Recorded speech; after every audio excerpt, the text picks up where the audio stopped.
Sahabat sebangsa dan setanah air, New Mind harus segera mendeklarasikan untuk memposisikan dirinya menjadi yang terdepan. Sama seperti apa yang dideklarasikan Xi Jinping setelah peringatan ulang tahun Partai Komunis Cina yang ke-100. Dia sampai saat ini terus mengkampanyekan Make China Great Again atau MCGA, mirip dengan maganya Trump, Make America Great Again. Saat ini ada 6 kebijakan terbarunya untuk dalam negeri Tiongkok yang ketat dijalankan. Salah satunya apa yang dilakukan pemerintah kepada Jack Ma yang membuatnya Jack Ma terdiam tak berkutik. Oligarki salah tempat Jack Ma itu. Apa yang dilakukan pemerintah Xi Jinping? Dipisahkannya sistem pembayaran dengan marketplace, Alipay dengan N dan lain sebagainya. Kebijakan lain yaitu apalagi? Perusahaan Tiongkok yang go global dan kepemilikannya masih didominasi oleh warga negara Tiongkok dan BUMN Tiongkok didukung penuh oleh kekuatan pemerintahan Partai Komunis Cina. Namun perusahaan lokal yang dimasuki investor asing dikerdilkan. Ini membuat geger dunia finansial seminggu terakhir ini. Sosialisme ketat dilakukan secara otoriter, di mana yang kaya diambil haknya, sebagian besar dibagikan ke rakyat dengan tangan besi. Diratakan kekayaannya, diambil hampir 40% tambahan untuk negara dari tahun-tahun lalu, atau kekayaannya diambil 40% lagi untuk rakyat. Intinya Tiongkok untuk Tiongkok saat ini. Xi Jinping mau ambil balik kekuatan ekonomi dalam negeri, tidak bergantung asing dan uang asing lagi, juga diambil dari tangan oligarki. Persis seperti Rusia. Putin ambil separuh kekayaan oligarki di Rusia. Kalau Tiongkok yang kaya itu PKC, kalau Rusia yang kaya itu Putin Incorporated. Efek Xi Jinping tadi jadi bagaimana? Faktanya saat ini saham-saham perusahaan seluruh dunia yang investasinya di dalam negeri Tiongkok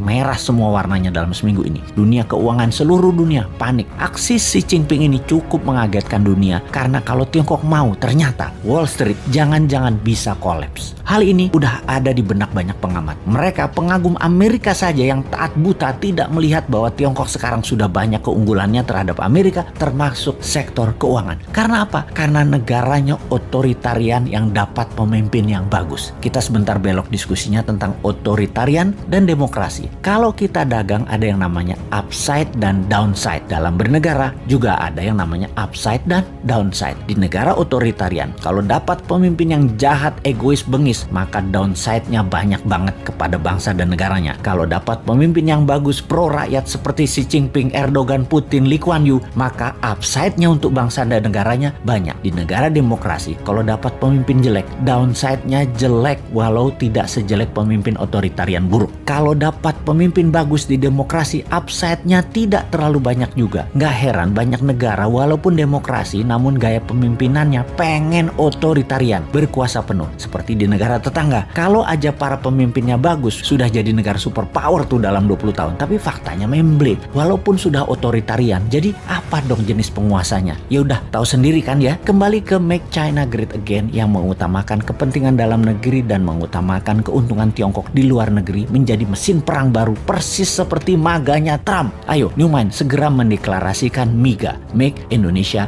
Great Again. Indonesia first. Apa-apa Indonesia duluan dan apa-apa Indonesia yang harus untung. MIGA mengutamakan kekuatan dalam negeri, di mana kalau ada FDI maka produknya diutamakan untuk dipakai di dalam negeri atau untuk ekspor, dan syaratnya lagi 100% bahan bakunya adalah bahan baku dalam negeri. Lebih diutamakan lagi sesungguhnya apa? DDI, Domestic Direct Investment, investasi putra bangsa. New Mind gitu loh.